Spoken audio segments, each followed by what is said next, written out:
নমস্কার, মিতা রান্নাঘরে। আজকে পটলের দোরমা করব। পটলগুলোকে আমি কিভাবে ছাড়িয়েছি দেখুন। অল্প একটু খোসা আছে, আর পটলগুলো দুধার দিয়ে একটু এই যে কেটে চিড়ে নিয়েছি। এই যে নিয়ে আমি ভালো করে ধুয়ে একটু নুন হলুদ মাখাবো। 1 চামচ হলুদ গুঁড়ো, 1 চামচ নুন ভালো করে পটলের মধ্যে মাখিয়ে নিচ্ছি।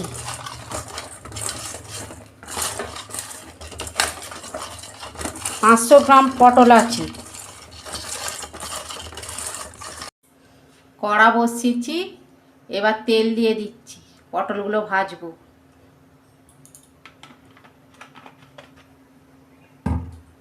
তেল আমার গরম হয়ে গেছে, এবার পটলগুলো দিয়ে দিচ্ছি। 100 গ্রাম তেল দিচ্ছি।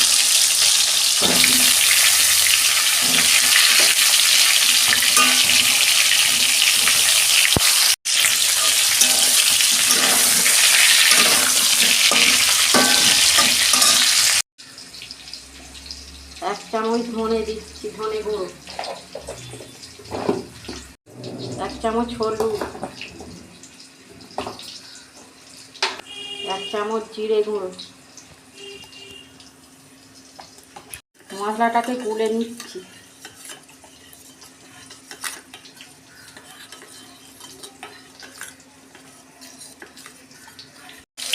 পটলগুলো ভাজা হয়ে গেছে, আমি তুলে নিচ্ছি।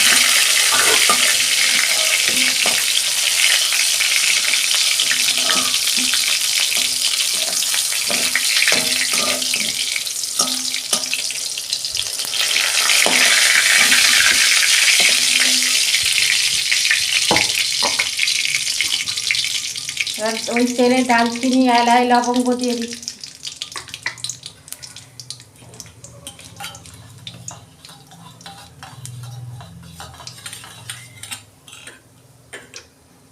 যে মশলাটা গোলা ছিল দিয়ে দিচ্ছি।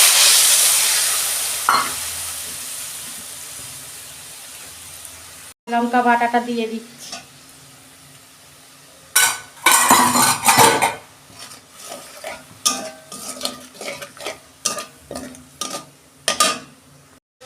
পনেরো 16টা মতন কাজু দিয়ে দিচ্ছি।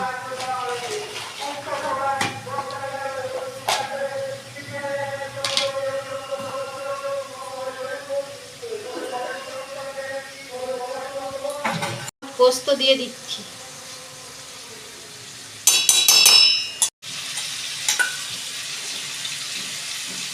দই দিয়ে দিচ্ছি 2 চামচ। একটু ধুয়ে জল দিয়ে দিচ্ছি। কাজু, পোস্ত আর টক দই বাটা ছিল, এটা দিয়ে দিচ্ছি।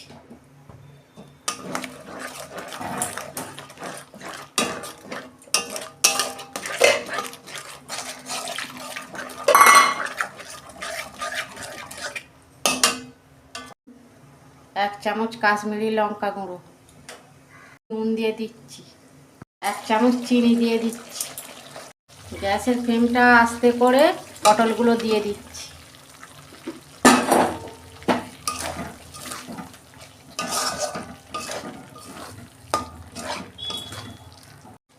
দেখুন বন্ধুরা, পটলগুলো দিয়ে এরমভাবে ভালো করে কষে নিতে হবে। এখন জল দিলে হবে না, ভালো করে কষানো হলে তারপরে জল দেবো। দেখুন বন্ধুরা, ভালো করে কষানো হয়ে গেছে, এবার অল্প জল দিচ্ছি।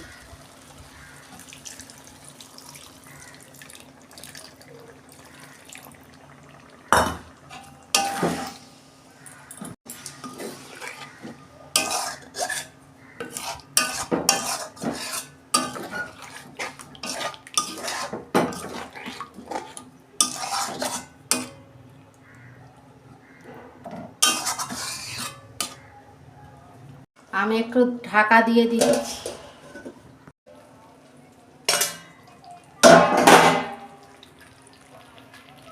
পটলের দোরমা হয়ে গেছে, এবার আমি ঢেলে ফেলছি। দেখুন কি সুন্দর হয়েছে। এরকম আপনারা বাড়িতে করবেন, দেখবেন রুটি পরোটা ভাত সবের সাথেই খাওয়া যাবে। আমার রান্নাটা যদি ভালো লাগে আপনারা আমার পাশে থাকবেন আর আমার চ্যানেলটাকে লাইক কমেন্ট আর ফলো করবেন।